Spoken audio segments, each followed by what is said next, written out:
तो दोस्तों नमस्कार, मैं हूं अनिल और रेसलिंग सुपर धमाल में आपका स्वागत है। तो दोस्तों रेसलमेनिया 41 अब नजदीक आ चुका है। 19 और 20 अप्रैल को इसका आयोजन होगा। फैंस की नजरें इस पर बनी हुई हैं।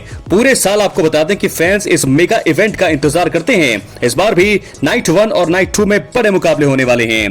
पिछले साल के रेसलमेनिया को बहुत ज्यादा सफलता मिली थी। हालांकि इस साल थोड़ा चिंता में सभी लग रहे हैं, क्योंकि कुछ हफ्तों से फैंस का उत्साह, जो एक्साइटमेंट है, कम ही रही है। अब टिकट में भी बिक्री को लेकर बहुत ही बुरी खबर सामने आ रही है। आज दोस्तों इस वीडियो में बहुत सारे अपडेट्स हैं, इसलिए वीडियो के अंत तक बने रहें। और अगर आप चैनल पर नए हैं, सब्सक्राइब करने के बाद ऑल पर क्लिक करें, क्योंकि ये फ्री है और यहां आपको हर प्रकार की रेसलिंग जगत से जुड़ी हुई तमाम जानकारी मिलती है। आपको बता दें कि रेसलमेनिया 40 ने कई रिकॉर्ड तोड़े। पहले ही सभी टिकट बिक गए थे। द रॉक की वजह से भी ये कारनामा हुआ। नाइट 1 में उन्होंने रोमन रेंस के साथ मिलकर कोडी रोड्स और सेथ रॉलिंस को हराया। इसके बाद नाइट 2 में उन्होंने अनडिस्प्यूटेड WWE चैंपियनशिप मैच में एंट्री करी। मुकाबले में द अंडरटेकर और जॉन सीना का धमाल भी देखने को मिला। कंपनी इस साल भी सफलता को दोहराने की कोशिश कर रही है। हालांकि आपके सामने ये जो आंकड़े हैं, चौंकाने वाले हैं। रेसलिंग ऑब्जर्वर न्यूज लेटर की रिपोर्ट के अनुसार ट्रिपल एच और उनकी टीम पिछले साल की सफलता को दोहराने में सक्षम नहीं हो सकती है, क्योंकि टिकट बिक्री बिल्कुल भी सही नहीं है। कुछ हफ्ते पहले भी इस तरह की एक रिपोर्ट आई थी, जिसमें कहा गया था कि टिकटों की बिक्री में भारी गिरावट देखने को मिल रही है। रिपोर्ट के अनुसार WWE ने नाइट 1 के लिए अभी तक 48,621 और नाइट 2 के लिए 51,000 टिकटें बेची हैं। ये आंकड़े बहुत ही चिंताजनक है, क्योंकि हर दिन 60,000 से ज्यादा टिकट बेचने की बहुत जरूरत है। तो आंकड़े आपने देखे, ये आपके सामने किस प्रकार चौंकाने वाले। रेसलमेनिया 40 में कितने ज्यादा टिकटें बिकी थी और रेसलमेनिया 41 में जो है बहुत ही कम आंकड़े हैं, उसके आते होते हुए नजर आ रही हैं। तो आपको वहीं बता दें कि चिंताजनक ये बात है, रेसलमेनिया 41 के लिए टिकटें बहुत ही कम बिक रही हैं। रेसलमेनिया 41 नाइट 1 के मेन इवेंट में रोमन रेंस, रॉलिंस और पंक की टक्कर होगी। तो वहीं नाइट 2 के मेन इवेंट में कोडी रोड्स अपने अनडिस्प्यूटेड WWE चैंपियनशिप को जॉन सीना के खिलाफ डिफेंड करेंगे। इसके अलावा भी कंपनी ने बड़े मुकाबले तय किए हैं। वुमेन्स डिवीजन का जलवा भी देखने को मिलेगा। WWE ने कुछ सरप्राइज भी दोस्तों जरूर प्लान किए होंगे। अब हम बढ़ेंगे अपनी अगली स्टोरी की तरफ, जो जुड़ी है Andre the giant memorial battle royal मुकाबले से। दोस्तों इसे लेकर फैंस बहुत ज्यादा एक्साइटेड हैं। इस वीडियो में मैं आपको दो सुपरस्टार्स के बारे में बात करूंगा, जो मुझे लगता है कि जीत सकते हैं Andre the giant memorial battle royal इस बार। तो सबसे पहले बात करेंगे हम ब्रॉन स्ट्रोमैन की। दोस्तों रेसलमेनिया 41 का हिस्सा ब्रॉन स्ट्रोमैन नहीं है। ब्रॉन स्ट्रोमैन और जेकब फाटू के बीच लास्ट मैन स्टैंडिंग मुकाबला हुआ था। जेकब फाटू ने मुकाबला जीतकर मेगा इवेंट में यूएस चैंपियनशिप मुकाबला हासिल किया। ब्रॉन स्ट्रोमैन कंपनी के बहुत बड़े सुपरस्टार हैं। उनका मेगा इवेंट में ना होना बुरी बात है। हालांकि अब WWE द्वारा उन्हें Andre the giant memorial battle royal match का विजेता बनाया जाना चाहिए। ये उनके लिए बिल्कुल सही कदम होगा। तो क्या दोस्तों यहाँ पर जीत होगी ब्रॉन स्ट्रोमैन की? बहुत ही बड़ी बात होगी, देखना होगा कि जीतेंगे नहीं। अब मुझे लगता है कि पहले कंटेंडर ये है ब्रॉन स्ट्रोमैन, और ये जीत सकते हैं Andre the giant memorial battle royal इस बार। इसके बाद दूसरे सुपरस्टार की बात करेंगे। क्या WWE सुपरस्टार सोलो सिकोआ जीतेंगे Andre the giant memorial battle royal? दोस्तों ये भी हो सकता है। स्मैकडाउन के लेटेस्ट एपिसोड में इस बात के संकेत मिले कि रेसलमेनिया 41 में सोलो सिकोआ का मैच रैंडी ऑर्टन के साथ हो सकता है। हालांकि अभी ये चीज कंफर्म नहीं है। WWE द्वारा दोनों के मैच को बुक नहीं भी किया जा सकता है। अगर ऐसा होता है तो फिर सोलो सिकोआ को Andre the giant memorial battle royal match जीतना चाहिए। पिछले एक साल में सोलो सिकोआ ने काफी मेहनत की है, उन्हें इसका फल दिया जाना चाहिए। तो मुझे लगता है कि अगर ब्रॉन स्ट्रोमैन नहीं तो सोलो सिकोआ इस मैच के विजेता होने चाहिए। वो जीतने चाहिए Andre the giant memorial battle royal, जो स्मैकडाउन में इस हफ्ते में देखने को मिलने वाला है। तो क्या दोस्तों कौन जीतेगा? हालांकि शीमस भी इस लिस्ट में है। शीमस भी क्योंकि वो रेसलमेनिया में उनका मैच नहीं कंफर्म है, तो मुझे लगता है कि शीमस भी एक कंटेंडर हो सकते हैं। शीमस है, ब्रॉन स्ट्रोमैन का नाम मैंने लिया। और अब बात करूंगा मैं अगली स्टोरी की तरफ, जो जुड़ी है रैंडी ऑर्टन के मैच की। तो दोस्तों आपको बता दें कि रेसलमेनिया 41 में रैंडी ऑर्टन और केविन ओवेंस के बीच मुकाबला होना था, लेकिन केविन ओवेंस ने चोटिल होने के कारण अपना नाम वापस ले लिया। इसी वजह से रैंडी ऑर्टन के लिए अब कोई भी विरोधी नहीं है। अब hall of famer Eric Bishop ने कहा है कि वो रैंडी ऑर्टन को स्मैकडाउन के जनरल मैनेजर के खिलाफ लड़ते हुए देखना चाहते हैं। 83 वीक्स पॉडकास्ट पर थोड़े समय पहले ही एरिक बिशप दिखाई दिए। इसी बीच उन्होंने रेसलमेनिया 41 के लिए रैंडी ऑर्टन के सबसे सही विरोधी का नाम बताया।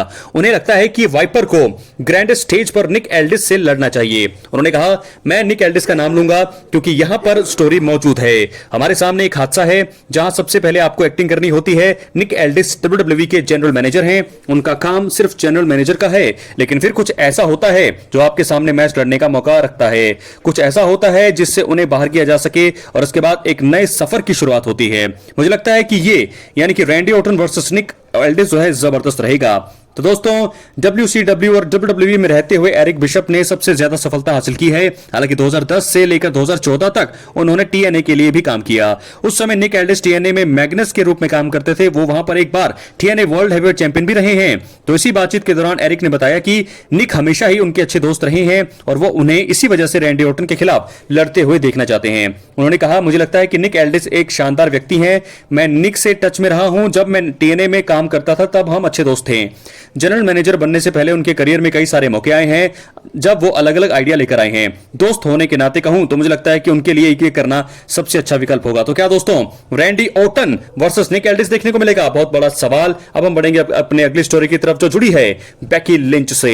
तो दोस्तों आपको बता दें कि farmer WWE superstar Becky Lynch ने हाल ही में ऑफिशियल तौर पर यह ऐलान कर दिया है कि वो अब आगे रेसलिंग नहीं करेंगी। अल्टीमेट इंप्रूव शो पर बेकी लिंच दिखाई दी थी। उन्होंने रेसलमेनिया सीजन के बारे में बात की। इसी बीच बेकी लिंच ने बताया कि रेसलमेनिया बेहद करीब है लेकिन अब वो नहीं लड़ रही हैं। ये फैंस के लिए बहुत बड़ा झटका है। दोस्तों बेकी लिंच ने इसी बातचीत के दौरान ये चीज बता दी कि एक दिन वो जरूर वापस आ सकती है। हालांकि अभी यह संभव नहीं है। बेकी लिंच ने इस बीच सभी फैंस को धन्यवाद कहा है और फिर बताया है कि सभी उनके पति सेथ रॉलिंस को लड़ते हुए देखते रहेंगे। उन्होंने कहा, अभी रेसलमेनिया सीजन चल रहा है। मैं अब रेसलिंग नहीं करने वाली हूं। शायद एक दिन ऐसा जरूर होगा लेकिन मौजूदा समय में नहीं। सभी को धन्यवाद लेकिन मेरे पति जरूर लड़ रहे हैं। दोस्तों साल 2025 की शुरुआत में रिपोर्ट सामने आई थी जिसमें यह बताया गया था कि बेकी लिंच ने WWE के साथ कॉन्ट्रैक्ट साइन कर लिया है। इसी वजह से उनके रिंग में वापसी की उम्मीद लगाई जा रही थी लेकिन अब तक ऐसा हुआ नहीं है। पहले लगा था कि बेकी लिंच जो है वुमेन्स रॉयल रंबल मुकाबले में रिटर्न करते हुए दिखाई देंगी। वहां ऐसा नहीं हुआ। एलिमिनेशन चेंबर 2025 में भी बेकी लिंच वापस नहीं आई और उसके बाद बेकी लिंच के रेसलमेनिया 41 का हिस्सा बनने के चांस पूरी तरह से खत्म होने लगे। आपको बता दें कि पिछले साल बेकी लिंच को लिव मॉर्गन के खिलाफ रॉ के एक एपिसोड में हुए स्टील कैच मुकाबले में हार मिली थी। बेकी का कॉन्ट्रैक्ट उसके बाद WWE से खत्म हो चुका था और उन्होंने ब्रेक लिया था। बेकी ने यह बताया था कि वो अपनी बेटी की परवरिश पर ध्यान देना चाहती हैं। इसी वजह से उन्होंने ब्रेक लिया था। देखना होगा कि अब द मैन दोबारा रिंग में वापस आती हैं या वो हो चुकी हैं रिटायर। तो दोस्तों इसी के साथ अब हम बढ़ेंगे अपने अगली स्टोरी की तरफ जो जुड़ी है ब्रॉक लेसनर से। दोस्तों समरस्लैम 2023 में ब्रॉक लेसनर और कोडी रोड्स के बीच एक तगड़ा मुकाबला हुआ था। वहां पर ब्रॉक लेसनर को हार का सामना करना पड़ा था। तब से ही वो WWE टीवी पर नजर नहीं आए हैं। रेसलमेनिया 41 अब बहुत नजदीक है तो अब उनकी वापसी को लेकर लगातार अफवाहें सामने आ रही हैं। फैंस उन्हें जल्द से जल्द रिंग में देखने के लिए बेताब हैं। हालांकि एक बुरी खबर उन्हें लेकर आ रही है। स्मैकडाउन के लेटेस्ट एपिसोड में कोडी रोड्स ने शानदार प्रोमो दिया।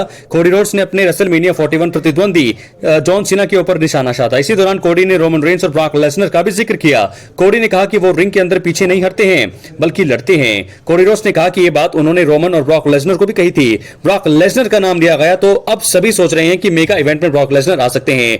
फाइटफुल की रिपोर्ट के अनुसार स्मैकडाउन में ब्रॉक लेसनर का जिक्र होने के बाद भी उन्हें वापस लाने को लेकर कोई बातचीत हुई नहीं है और ना ही इस बारे कोई विचार किया गया है। इस खबर से जरूर फैंस का दिल टूटेगा लेकिन रेसलमेनिया 41 में अब तो ब्रॉक लेसनर शायद उनका आना फिलहाल संभव नहीं लग रहा है।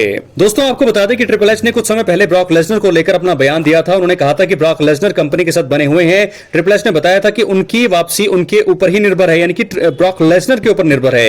यह बात सुनकर जरूर फैंस को अच्छा लगा था। कुछ समय पहले जेनल ग्रैंड केस में उनका ऑफिशियल तौर पर नाम सामने आ गया था। अब ऐसा लग रहा है कि जब उन्हें इस मामले में हरी झंडी मिलेगी तभी वो वापसी कर पाएंगे। तो समरस्लैम 2025 में भी ब्रॉक लेसनर का जलवा दिख सकता है। हो सकता है कि वो उस समय वापसी कर लें।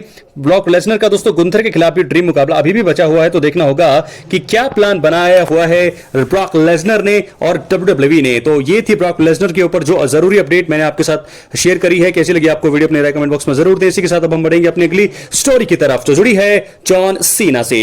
तो दोस्तों आपको बता दें कि रेसलमेनिया 41 से पहले स्मैकडाउन का आखिरी एपिसोड हमेशा की तरह एकदम ब्लॉकबस्टर रहने वाला है। अब कोडी रोड्स ने कंफर्म कर दिया है कि farmer world heavyweight champion John Cena भी शो के दौरान अपनी अपीयरेंस देते हुए दिखाई देने वाले हैं। रेसलमेनिया 41 में कोडी रोड्स और जॉन सीना के बीच अनडिस्प्यूटेड WWE टाइटल के लिए मैच होने वाला है। जॉन सीना ने यह धमकी दी है कि वो चैंपियन के तौर पर रिटायर होंगे। जॉन सीना आखिरी बार WWE टीवी पर हमें 31 मार्च 2025 को रॉ के एपिसोड में दिखाई दिए थे। ऐसा महसूस होता था कि यह जॉन सीना की रेसलमेनिया 41 से पहले आखिरी अपीयरेंस होगी लेकिन ऐसा नहीं है। WWE द्वारा जॉन सीना को रेसलमेनिया से पहले स्मैकडाउन के आखिरी एपिसोड के लिए एडवर्टाइज किया जा रहा है। कोडी रोड्स ने स्मैकडाउन के पिछले शो में अपने प्रोमो द्वारा इस खबर को कंफर्म किया और ऑफिशियल तौर पर जॉन सीना की वापसी के बारे में बता भी दिया। दोनों स्मैकडाउन में बवाल मचा सकते हैं। उन्होंने कहा जॉन सीना ने फेयरवेल टूर के दौरान सीएटल यानी कि सीएटल को नजरअंदाज किया। उन्होंने अगले हफ्ते लॉस वेगास में होने वाले स्मैकडाउन में आने का फैसला किया है। तो दोस्तों जॉन सीना और रिक फ्लेयर ने 16 बार वर्ल्ड चैंपियनशिप पर कब्जा किया दिया है। काफी सालों से दोनों बराबरी पर हैं। अब जॉन सीना के पास आगे निकलने का मौका है। रेसलमेनिया 41 में अगर जॉन सीना कोडी रोड्स की बादशाह खत्म कर देते हैं तो वो 17 टाइम वर्ल्ड चैंपियन बन जाएंगे। जॉन सीना ने पहले भी बतौर चैंपियन प्रभावित किया है, हालांकि मौजूदा समय में वो हील हैं। इसी वजह से अगर John Cena undisputed WWE champion बनते हैं तो देखना होगा कि स्टोरी किस तरह से आगे बढ़ती है।